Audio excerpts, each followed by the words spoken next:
Okay, now I think now we're recording.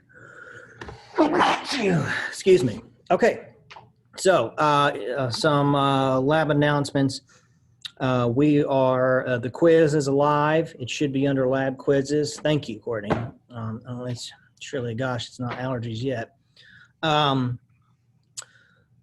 quiz is up. It's over lab 1. I want to remind everybody of the YouTube videos that I got going on. I won't have any lab videos on Blackboard. I don't know. I don't want to put anything any more on Blackboard than when I have to. I'll probably just be talking to you guys either through email or please go through the YouTube account. Things seem to run a lot better when they're not on Blackboard. So I think judging by some of the views, some of you guys are using that, and that's good. As you can see, I probably got a different background. You might have noticed that we had some administrative changes. This is in person. Now, if you guys prefer later in the semester, if nobody's going to come, then I may just go back and do it from the home office, but we'll just see how that goes. Play that by ear, I guess. Anyways, now the quiz is up. Everybody should have got that email. It's due Thursday at midnight. And then the YouTube videos are up to review over blood typing. Now, I also want to emphasize the spotlight sessions for Bio 139. I think Dr. Sharp and Mr. Davis are doing those, and I think they are just very helpful. I seem to be getting a lot of good feedback from my Bio 137 folks because we had to talk about atomic theory and stuff like that. So I think when you hear from somebody else other than me, one, it's from somebody else, which is good because it helps give a different perspective and explain things differently. And two, you're getting another pass at it, okay? Like you're getting another, you're spending more time with it. So that's a good thing. All right, so lab 2. Now, lab 2 is going to be EKG and memorizing some anatomical stuff of the anatomical features of the heart. Now, I will touch on a few things of the heart. I really want to spend some time on the EKG. Maybe, I know it's Liz here tonight. Liz recommended that I try to show you guys my background on my computer, like a split, like a share screen. I'm going to try that tonight. We're going to see how that goes. I'm going to press the boundaries a little bit. Okay, so, all right, so let's go down to page 17. This is the heart. Did everybody get my pictures, by the way? I sent you a ton of pictures from the Thursday lab. Chat me something, make sure we got that. Yes, thank you, Courtney. All right, Raymond, cool. Okay. Now, when the quizzes are done, I have to go in there and manually grade the quizzes, okay? Okay. I have to manually grade the quizzes. Now, if I know what you're saying, then likely I know everybody's grades, there's a large chance of possibility your grade's going to change, whatever you got, because it'll get on spelling and all that. They were hard to view. Yes, they weren't the best. I have an older iPhone camera. It's just hard. You may have one to come in and it's all handwritten. They're old. They're like, these pictures are not updated, Siobhan. So I did my best I could, but I kind of noticed that too. I have like an iPhone 5 or 4. I don't know what it is. It's not a fancy one. I'm reluctant to buy another one. I don't use it for anything. Okay, now, the anatomy on 17 and 18.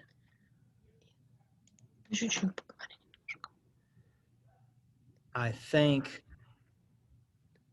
are all going to be memorization. Now, that brings me to the point I want to see, because I may have to send you guys out more pictures. I think I sent you out these pictures, actually. Yeah, you should have these pictures from the heart from my previous, because I'm looking at them right here, okay? So you should have these. This will help you answer the lab 2. And Derek, if you want to take pictures of these, it may be a good idea, because I don't think we have answers in the lab.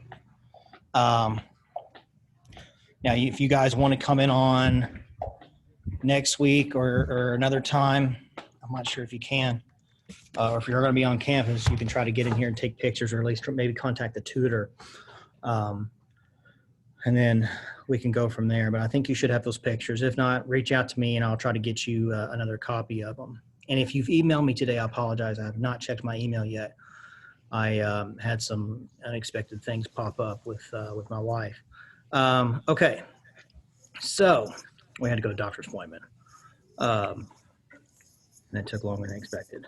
Okay, so identify all the interior parts. So please work through 17, 18, 19, and 21. That is probably going to be more memorization. You'll probably understand more of that from lecture with the left ventricle and the right ventricle and where it goes. If you have questions and you want to talk to me about it, please reach out. But I want to spend time on the EKG today because that is the cool stuff. But if you have questions about other stuff, let me know and we can touch on it. But I'm afraid it looks mostly like it's going to be like you can wait. It's going to be like memorization, unfortunately. Okay. So any questions right now in the chat, or you might want to talk over the microphone? Okay.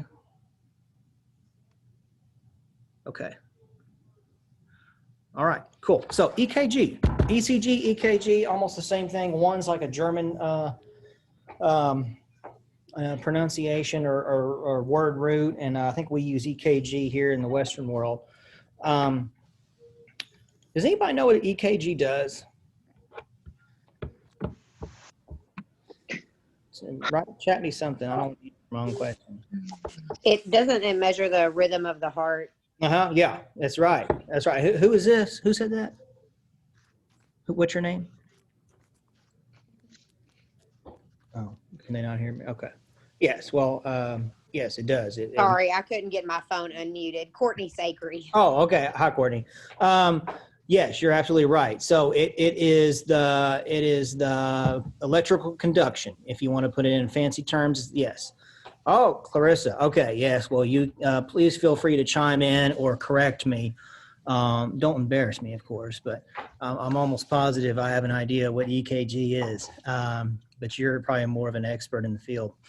But EKG can tell a lot of different things. Okay. A lot of it will be, it'll tell whether a heart is either in rhythm or obviously not in rhythm.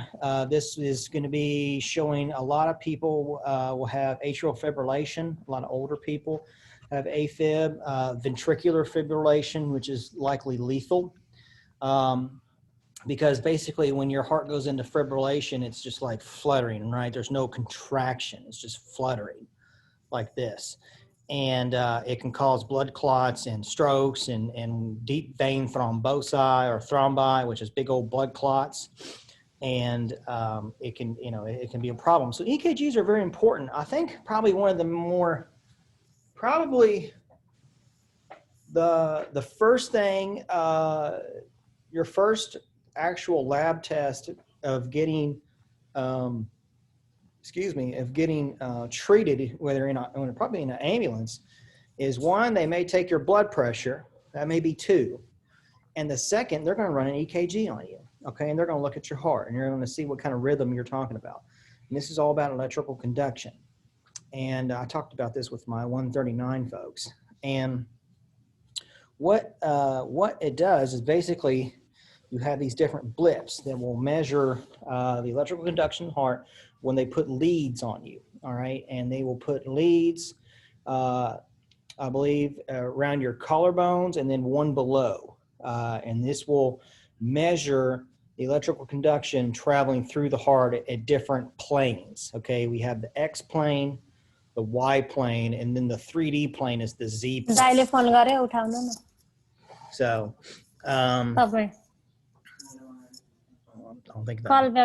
don't think she's talking to me. Okay. All right. So this is what it's hold on here. Got out there. Okay. So let's go down to page 24. And let me see if I can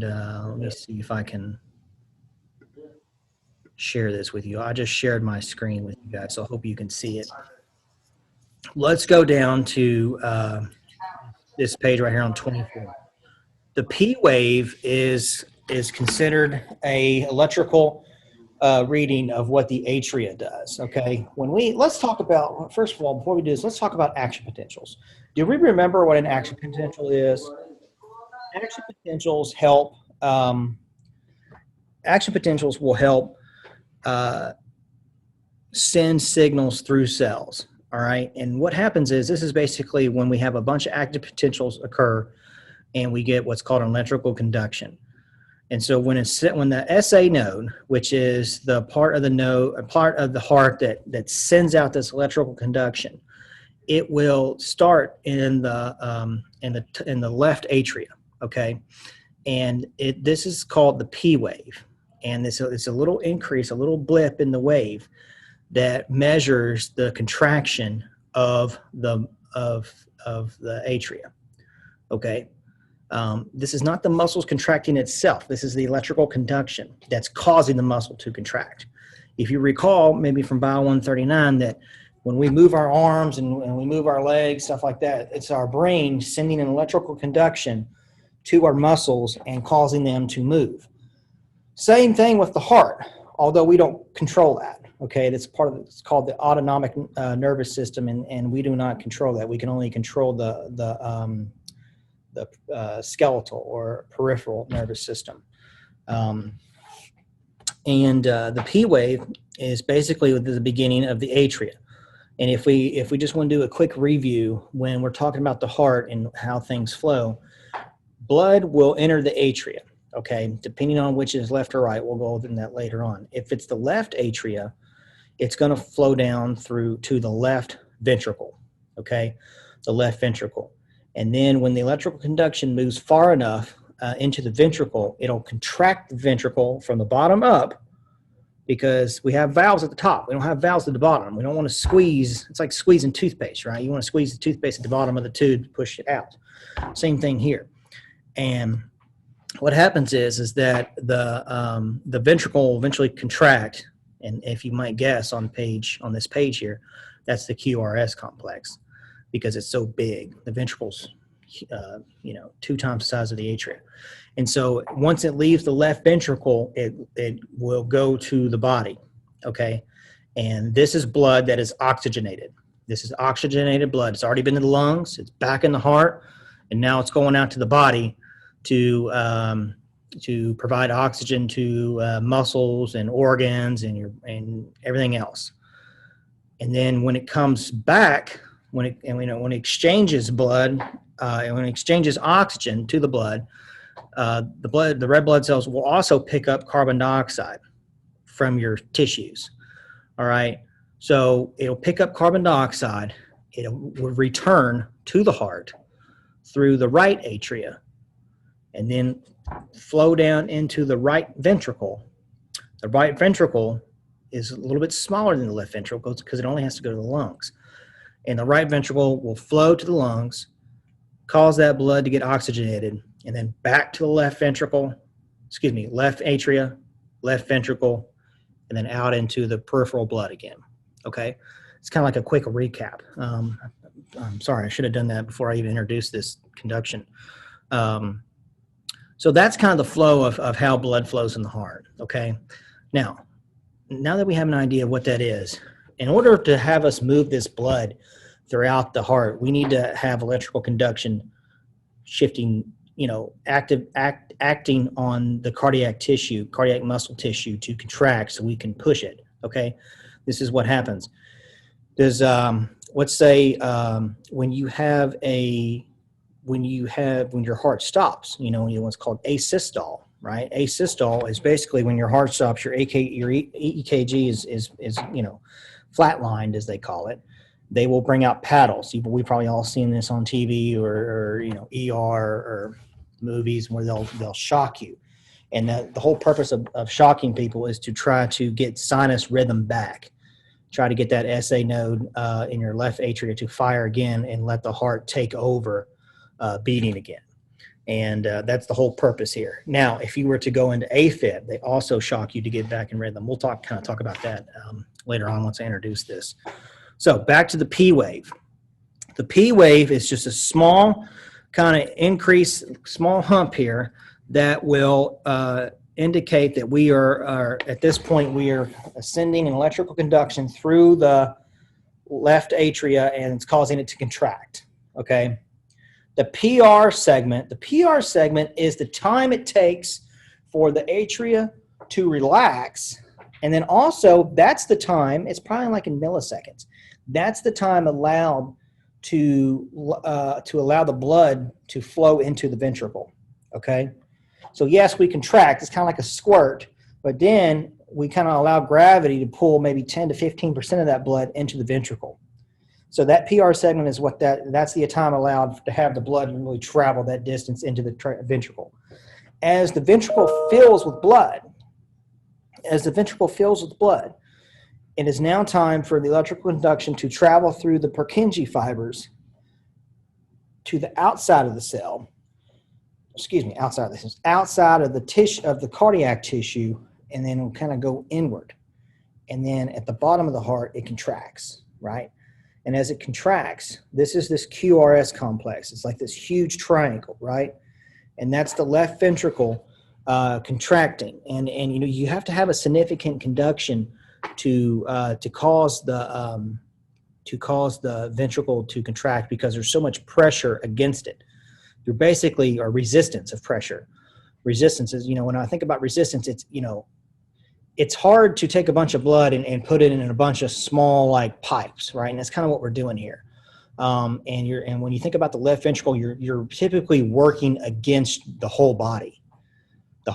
So you have to overcome that pressure to push this blood into the peripheral, you know, your whole systemic blood system, your whole body. So now we have this QRS complex. From Q to R is the depolarization, right? If everybody remembers what an action potential is, it's the depolarization. And then from RS, that's when things are kind of relaxing, right? And then the ST segment, well, from S to T is more the relaxation or repolarization of the ventricle. That means at this point, the blood has left the left ventricle. It has now entered the aorta and moving its way through the brachial artery, abdominal aorta, femoral artery, you know, all the big ones. And then the ST segment is just ventricle relaxation, okay? And then, well, T is more ventricle relaxation. Okay, so now, the one thing I did not go over is the atrial relaxation. And you're not going to be able to see atrial relaxation. Remember, the atrial conduction is the P wave there. The atrial repolarization and relaxation I'm going to use those interchangeably. The relaxation of the atria is hidden by the QRS complex. So you will never see an atrial relaxation. All right, you're always going to see it's going to be hidden or overshadowed by the QRS complex. So just keep that in mind. Now, this is what a normal EKG would look like if there is some kind of pathology going on, i.e. Atrial fibrillation is probably the most predominant one. Obviously, a cardiac arrest would be one. Clarissa, you may want to help me out if you can think of any other ones. Ventricle fibrillation is one. You may see a little bit here just because of the, I'm going to stop this and go back to the screen. Let's see. I want to make sure you guys can hear me. Looks like you can. It will show up in, it'll show up in this is how you get diagnosed. Now,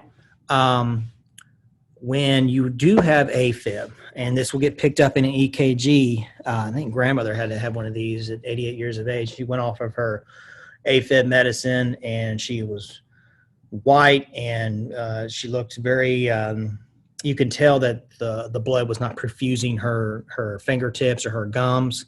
She looked a lot pale because we're really not moving blood. If you think about it, we're losing blood. We're not losing blood. We're just not pumping blood efficiently. And you can eventually succumb to that because of the buildup of CO2 and metabolic waste in your blood. Messes your pH up, and I think you may pass out. And so what happens is that she had to go what's called a cardio inversion.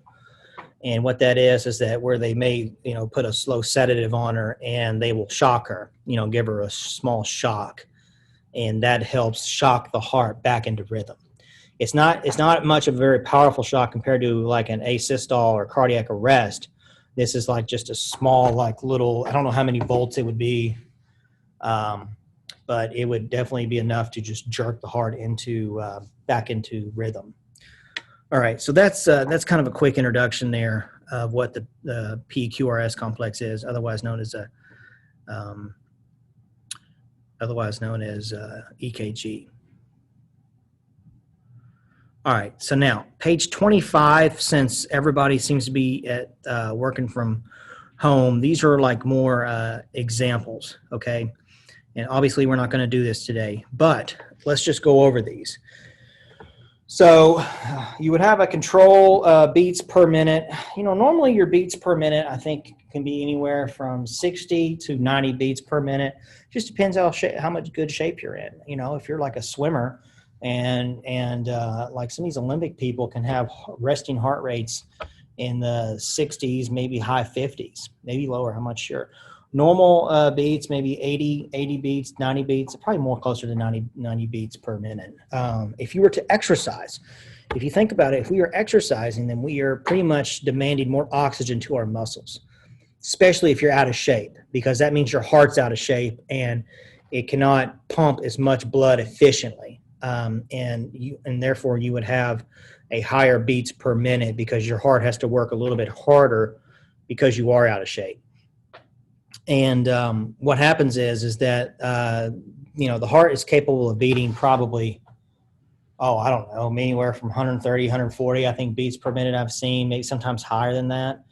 Obviously your blood pressure would be higher too, just because it's trying to catch up, or you have some kind of panic attack or an anxiety attack, or something else that's going on. Preeclampsia in OBGYN patients in their third trimester. Preeclampsia is sometimes what happens when the baby can induce a higher blood pressure in the mother, and it's really hard to control it sometimes. And then if it's late enough in the pregnancy, they will induce birth to save the mother and subsequently the baby, because eventually high blood pressure will smoke your kidneys. The one thing that blood pressure can affect strongly is the kidneys. The kidneys are just kind of fragile when it comes to high blood pressure, chronic high blood pressure. Chronic meaning over a large amount of time. Okay, so exercise beats per minute can be anywhere from 130 beats per minute, 120 beats per minute. And the SA node is capable of firing a lot faster action potentials, which will help help the cardiac output of the heart. Now, I don't think we're going to go into cardiac output this week. We may. I think it's next week is when we talk about how the heart pumps next week. So next week's going to be more like a part 2. So this lab will we may be getting out of here fairly earlier this week, or if this is all we're going to do with EKG. But we're going to build upon it next week when we talk about the heart pumping. Okay, so let's talk about, I want to see if I can answer any questions here on page 6 from home. All right, now we talked about what each of these waves represent. The T wave represents the ventricle repolarization. I want to make sure I mention that. Ooh, somebody chatted me. Oh, gotcha. Let's see. I got on the elliptical before I came to, because I had a Coke earlier, and it just blows me up. So I'm trying to get my heart rate up to get a little bit in shape. Not exhausted yet. I'm going to be exhausted in the middle of the night tonight. I have a feeling if I go to work tonight, I had to wake up early and run errands. Okay, so let's see here. Let's go to page 26 here. Let's talk about this. After a fairly severe heart attack, the EKG reveals normal sinus rhythm, but only for the P wave. The QRS and the T waves are no longer in synchrony with the P wave. What is the problem? Okay, let's think about this. Even I have to think about this. Okay, it reveals it's a normal sinus rhythm. So that means that we are getting a contraction of the heart. All right, we're seeing a normal EKG, but only for the P wave. So if the P wave is working, then that tells us that talking about the atria. The atrium is working properly. We're going to say we're talking about the left atrium, which is where the SA node is. So we're getting atrial contraction. We're moving blood out of the atrium. The QRS and T waves are no longer in synchrony with the P wave. So QRS, we talked about, is the ventricle, and that is depolarization of the ventricle. So that would mean that we are not contracting the ventricle very well, which means we're not moving blood out of the heart, which means the body's not getting enough oxygenated blood to thrive on. Okay, that's including the brain too. The brain eats up a lot of oxygen. And you could pass out. And at that point, you're down for the count. Okay, and the T wave. So we have an issue with the ventricle, which is a problem. And that's probably one of the worst of the two to have. So what part of the heart is damaged? What's the problem? We kind of just stated what the problem is.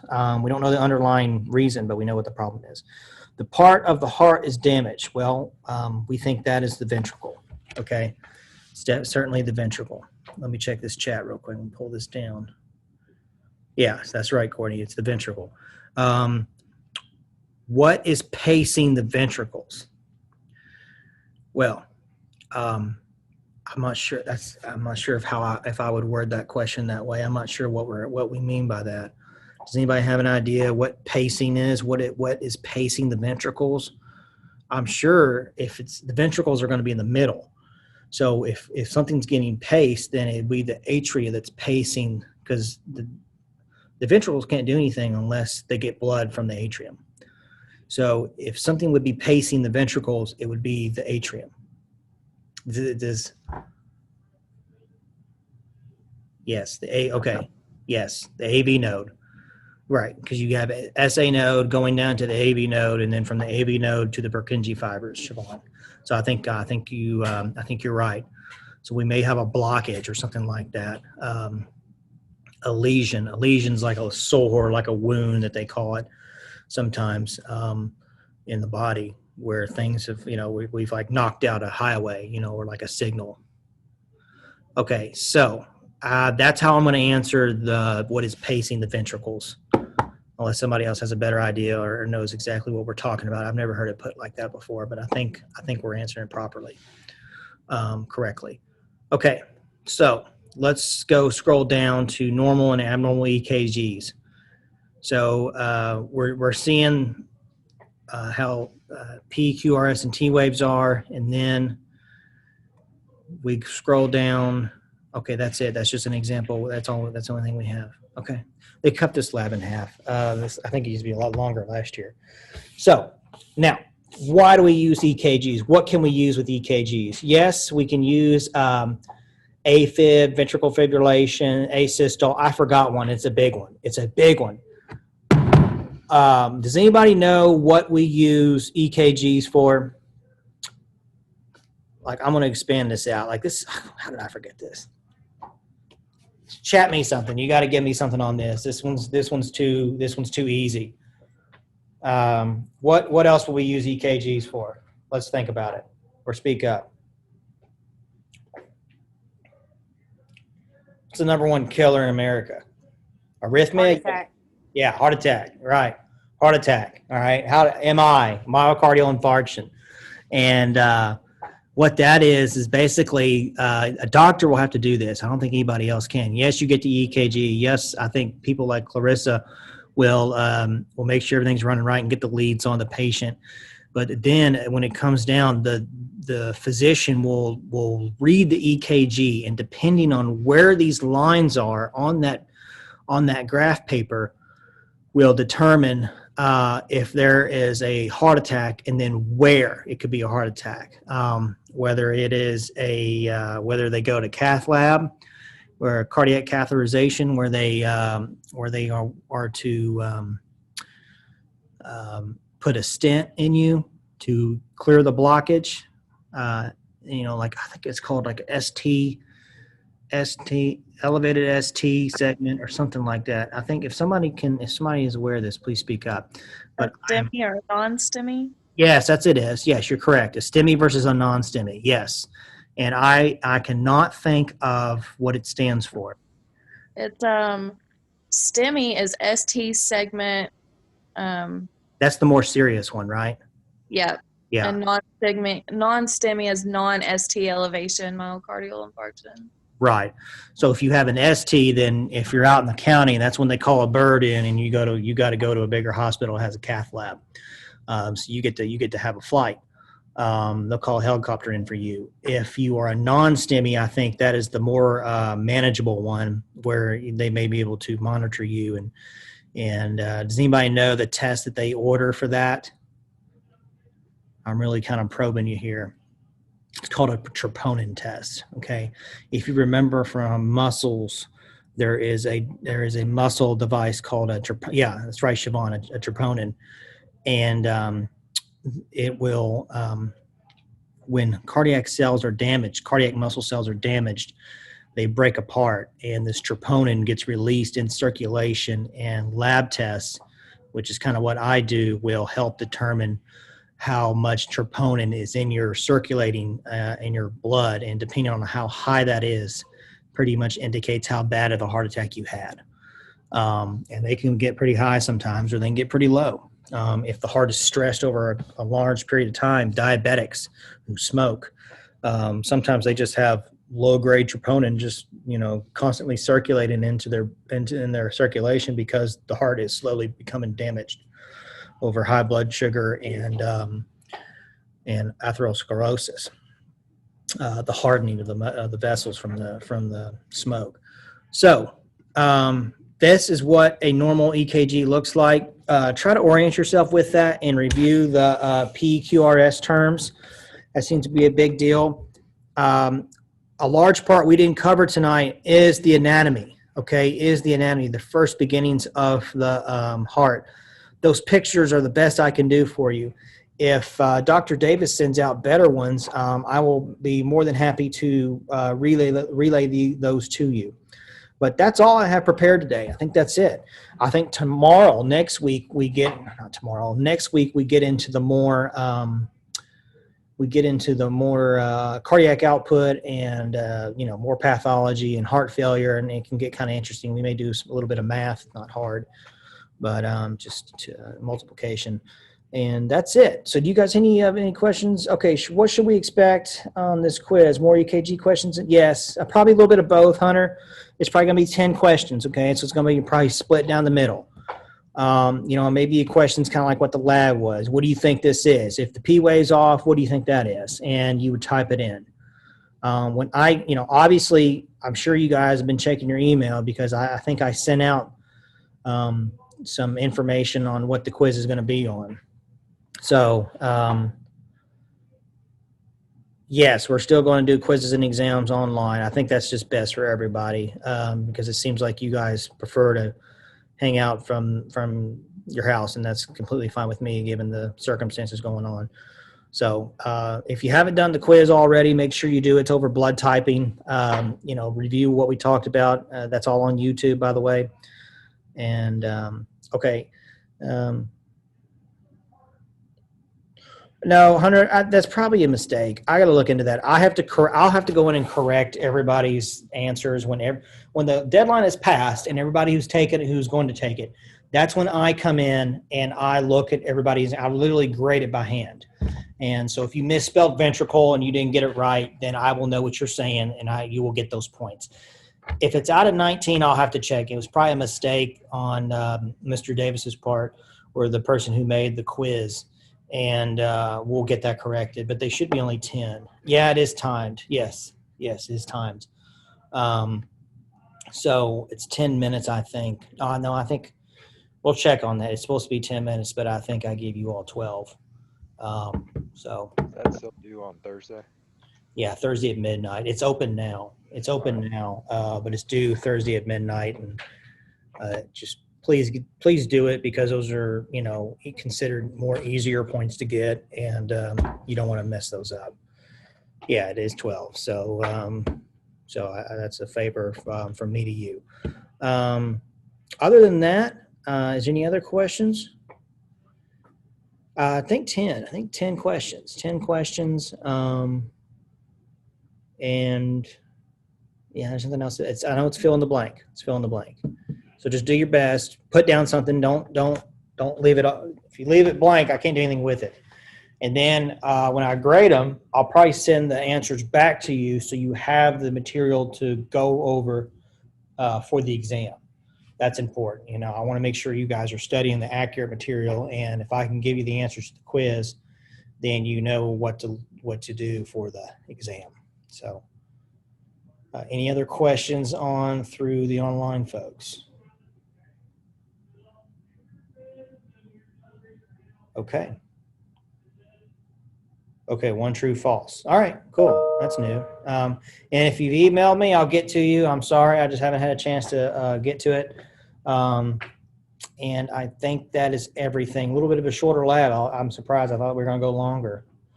All righty. Yep, Raymond, have a good week. I think we're going to get some weather in this week, so you guys be careful. It's going to get cold and a little bit of snowy. All right, see y'all. Bye-bye.